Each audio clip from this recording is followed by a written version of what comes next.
Boa tarde a todos. É um grande prazer estar novamente nessa casa para nós continuarmos conversando sobre o Evangelho de Jesus. Meu nome é Gledson Benedetti e eu sou trabalhador da Vinha de Luz de Gravataí. Nós hoje vamos conversar sobre a Páscoa na visão espírita. E vamos começar entendendo o que quer dizer a palavra Páscoa. Páscoa vem do hebraico e quer dizer passagem. A Páscoa, ela já era comemorada antes de Cristo. Faziam a comemoração da Páscoa também durante uma semana para agradecer a fartura, a fertilidade e a liberdade. Comemorava-se a liberação do povo de Deus que estava escravizado no Egito. E culminou com aquelas pragas enviadas por Deus, quando Moisés estava negociando com o faraó para libertar o povo de Deus. Então, a comemoração da Páscoa, ela vem de tempos muito remotos, antes de Deus. Nesse período, eles comemoravam muitos deuses ateus, pagãos. Eles adoravam a lua, o sol, o vento, vários deuses pagãos. E durante essa festividade, eles comemoravam e tinham como exemplos, de fertilidade, os ovos dos pássaros e das galinhas, que nas ninhadas produziam muitos seres novos. Também tinha a deusa da fertilidade, e um dos animais que era muito festejado também era a lebre, dada às ninhadas que esses animais produziam. E mais tarde, essa comemoração veio para o lado comercial. A lebre virou o coelhinho da Páscoa e os ovos dos animais viraram ovos de chocolate. Mas nesse período dos festejos, aqueles condenados que estavam para serem sacrificados, mortos, eram escolhidos 2 e eram levados para que o povo votasse pela indulgência de um deles, o perdão da pena. Foi aí então que se deu o episódio onde foram trazidos Jesus e Barrabás para que o povo decidisse qual dos 2 seria perdoado e livre e qual deles seria sacrificado. Foi aí, então, que o povo escolheu que Barrabás seria perdoado e que Jesus seria sacrificado.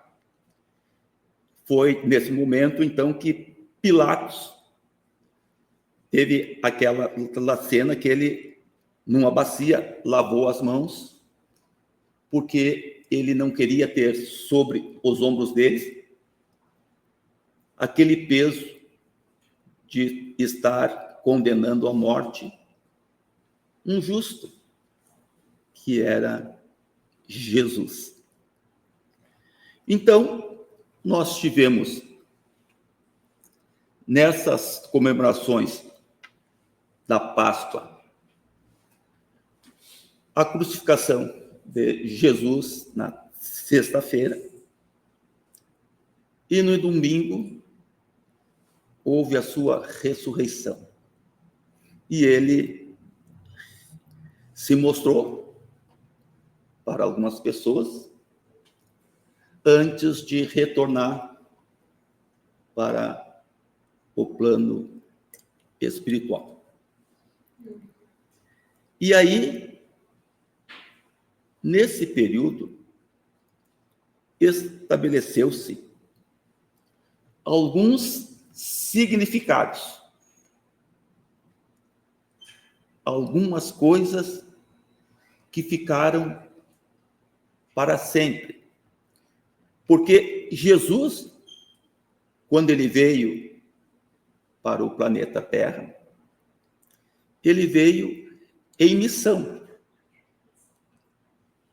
de evangelizar e preparar o povo de Deus aqui da Terra para desenvolverem as aptidões que são indispensáveis para o nosso aprimoramento e nossa evolução. Porque aí consumou-se aquela máxima, que Deus amou o mundo de tal maneira que deu o seu Filho unigênito, para que todo aquele que nele crê não pereça, mas tenha vida eterna. E foi isso que Jesus veio fazer e fez com maestria. Ele escolheu os seus discípulos e não escolheu os preparados, nem os ricos, nem os expoentes. Ele os escolheu pela possibilidade de fazer deles seus seguidores, auxiliares e, posteriormente, multiplicadores da nova que ele veio trazer. Então, se estabelece a máxima que fica para todos nós, que Deus não escolhe os preparados, mas prepara os escolhidos. O que nós estamos vendo hoje aqui nesta casa espírita é a qualificação dos escolhidos. Nós somos escolhidos por Deus para aprendermos dele, que é manso e humilde de coração. Ele diz: vinde a mim, vós que estáis cansado e sobrecarregado, que eu vos aliviarei. Tomai sobre vós o meu jugo, que é brando e leve, e aprendei de mim, que sou manso de coração. A mensagem de Jesus é uma mensagem de amor, uma mensagem de caridade. E quando Deus permitiu que o seu Filho viesse ao mundo para difundir o amor que lapida, o amor que renova, o amor que faz morrer o velho homem e renascer um homem novo. Deus está dando a prova de que por amor, amor verdadeiro, tudo é válido. Jesus morreu por nós, sendo nós ainda pecadores, ímpios, imperfeitos. Ele foi as últimas consequências do amor. Para nos exemplificar que por amor, tudo, absolutamente tudo é válido. Muitas vezes, nós nos lamuriamos, nos lamentamos, porque por causa dos nossos filhos, nós muitas vezes temos que perder algumas festas, algumas noites de sono. Ora, o que seria isso comparado ao que Jesus fez por nós? Ele entregou a sua vida para que nós tivéssemos essa oportunidade de aprendermos dele. Ele nos ensinou até o último minuto. E existe muito simbolismo na morte e ressurreição de Cristo. E qual é o simbolismo? É que precisamos morrer para as coisas do mundo. Precisamos nos desfazermos das coisas do mundo. Porque essas coisas não nos pertencem. Essas coisas não nos acompanham.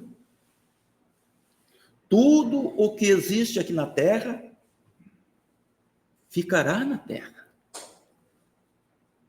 E ao desencarnarmos, nós iremos para o plano espiritual com aquilo que couber na nossa bagagem espiritual. E nessa bagagem espiritual, levamos nossa lapidação, nossos acertos e também os nossos erros, os desdobramentos dos nossos erros. Nada que nós angariarmos de bens materiais permanecerão conosco, porque nós só levamos o que couber na nossa bagagem espiritual. E Jesus, ele disse para os seus discípulos: eis que volto para a casa do meu Pai, mas continuarei convosco, não mais em carne e osso, mas como um espírito protetor e orientador. E deixo a vós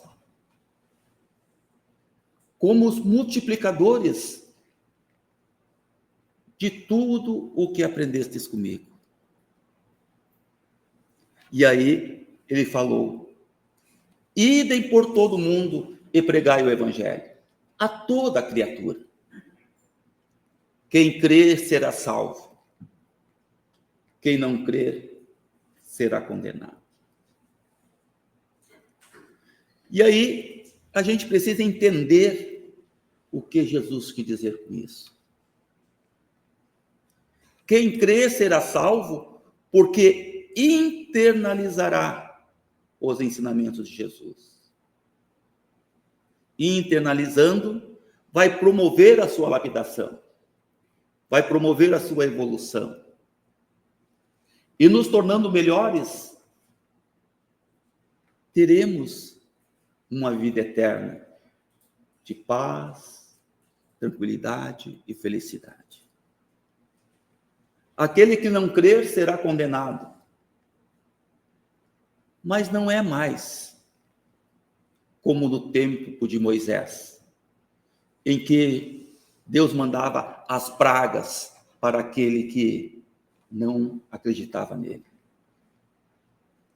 As condenações de que Jesus fala é a execução da lei de causa e efeito.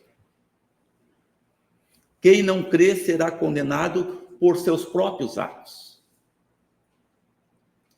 Se nós não nos regenerarmos, se nós continuarmos a praticar as mesmas atrocidades que viemos praticando, nós iremos colher o fruto das nossas ações.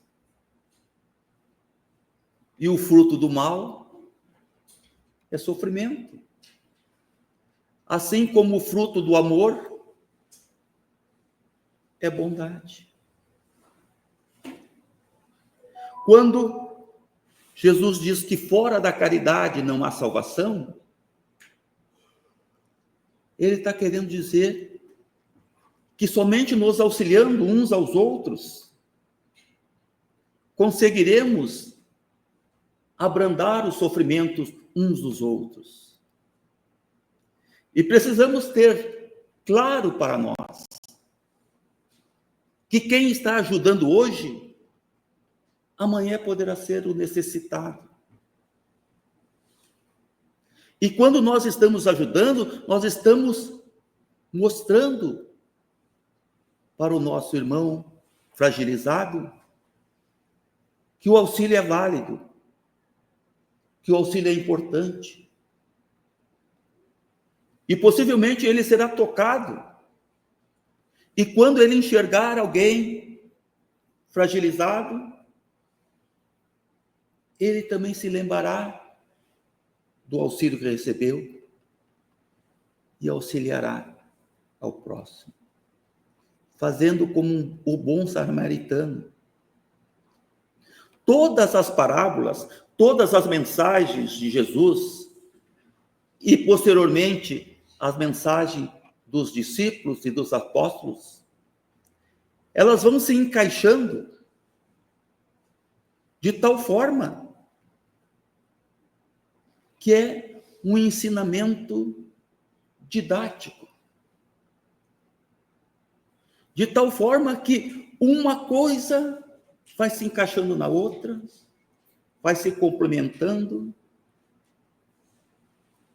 e vai nos tirando da ignorância. Ignorância não é ser bravo nem ríspido. Ignorância é de não saber, desconhecer. E quando Jesus se despede dos apóstolos, dos seus discípulos, ele diz: eis que eu vou para a casa de meu Pai, e vos prepararei lugar, para que onde eu esteja, estejais vós também. Essa é outra mensagem que se encaixa em outros ensinamentos. Quando ele diz que na casa do meu Pai há muitas moradas, ele quis dizer o seguinte: todos vocês são bem-vindos. Eu sei que vocês estão em estágios evolutivos diferentes, mas na casa do meu Pai há um lugar para cada um de vós.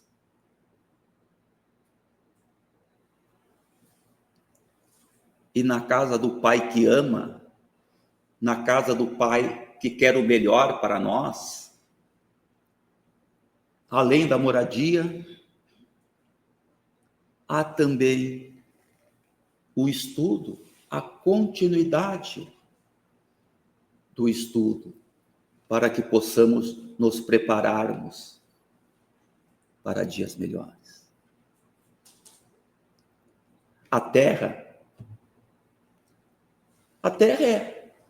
é uma das muitas moradas de Deus.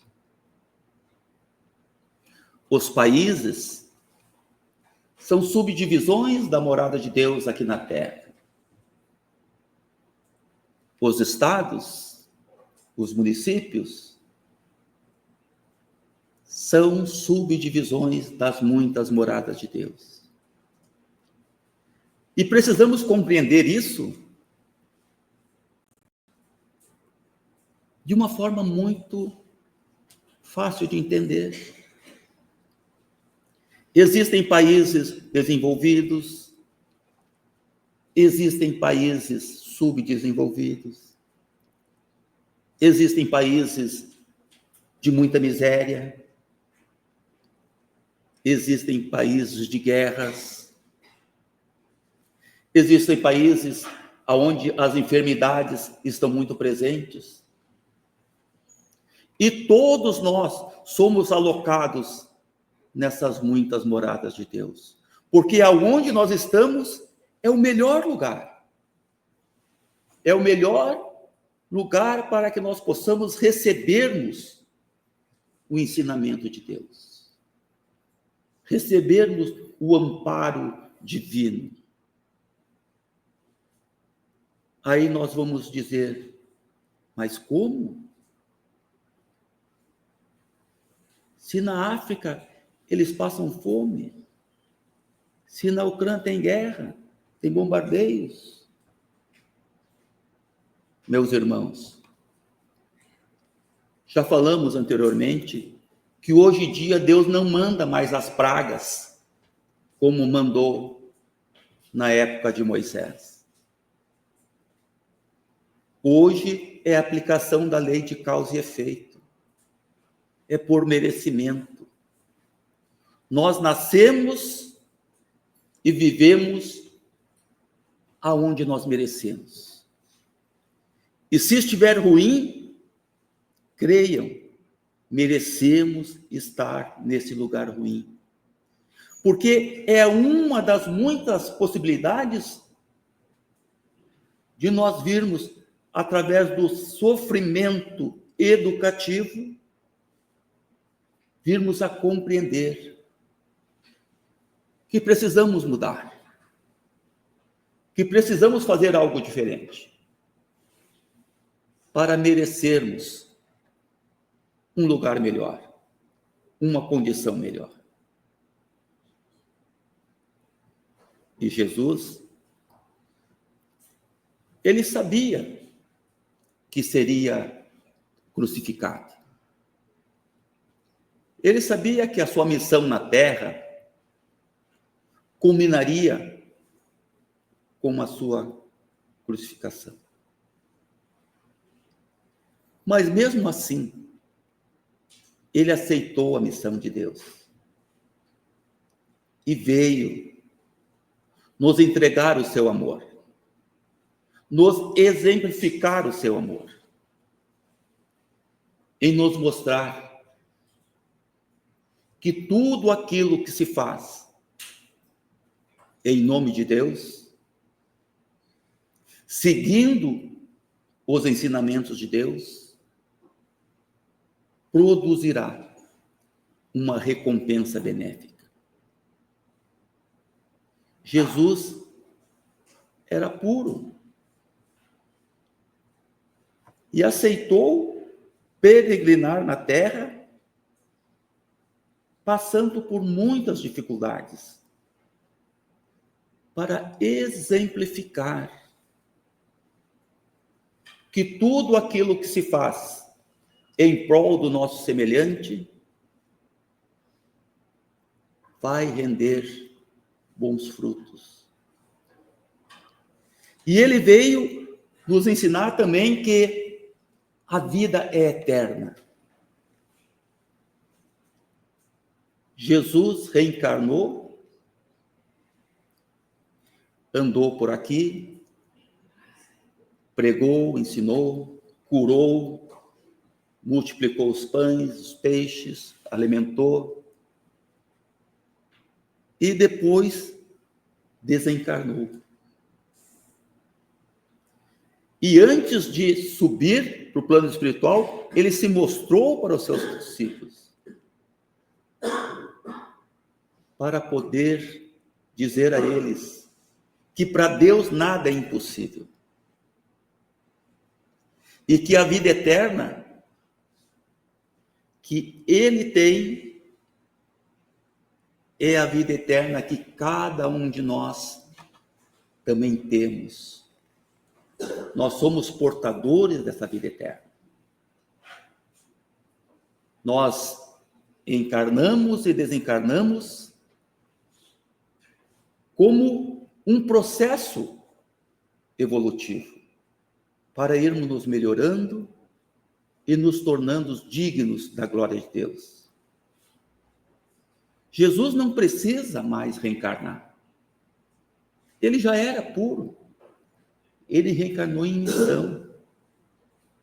E nós, quando chegarmos à condução de espíritos puros, também vamos desencarnar e vamos morar nas moradas do Pai, sem a necessidade de reencarnar, a não ser em missão, como a de Jesus.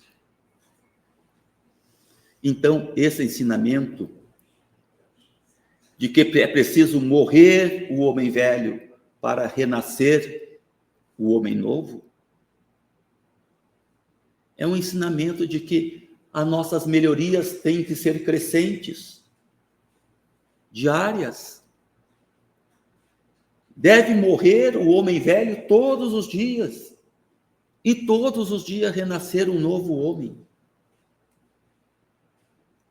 Porque quando se fala em morrer, não se fala em morte de espírito, se fala em morte de corpo, matéria e de maus exemplos, más atitudes, maus conteúdos. Jesus veio para que tenhamos vida e a tenhamos com abundância e qualidade. Que possamos comemorarmos a Páscoa não apenas com ovinhos de chocolate, coelhinhos, presentes, que também são bem-vindos, fazem parte do mundo onde vivemos, mas que nós também possamos comemorar e agradecer a Deus por ter nos enviado o seu Filho unigênito para que viesse peregrinar entre nós, nos ensinar, morrer por nós e nos mostrar que quem morreu foi a matéria de Jesus. Ele não precisaria ressuscitar e se mostrar para os seus discípulos, mas fez isso como mais um ensinamento para consolá-los, para pedir a eles que não se desesperassem, que ele continuaria a lhes proteger e orientar lá do plano espiritual, e dando-lhes a missão de ir por todo mundo e pregar o evangelho a toda criatura. E fez um pedido ainda mais: amai-vos e instruí-vos, porque através do amor nós promovemos as mudanças, e através do estudo nós aprendemos a como praticarmos o amor, como ele deve ser praticado. Que Jesus possa estar bem vivo no coração de cada um de nós, e que possamos levar a sua mensagem para todos aqueles que estiverem ao nosso redor, mas levarmos a mensagem de Jesus de uma forma branda, tranquila, sem importunarmos ninguém, sem sermos arrogantes, sem sermos donos da verdade. Não. Vamos pregar o Evangelho de Jesus muito mais através do exemplo do que com palavras. Porque quando nós agimos, damos um testemunho muito maior que centenas de palavras. E era isso que Jesus fazia. Ele dava o exemplo. Que Jesus realmente possa se manter vivo no coração de cada um de nós. Porque é isso que a Páscoa comemora. Um Jesus vivo, presente, onipotente, olhando por todos nós e pedindo a cada um de nós que possamos multiplicar a sua boa nova, para que todos tenham conhecimento do amor, dedicação e comprometimento de Jesus, para que todos nós venhamos, muito em breve, alcançarmos essa plenitude de paz, tranquilidade,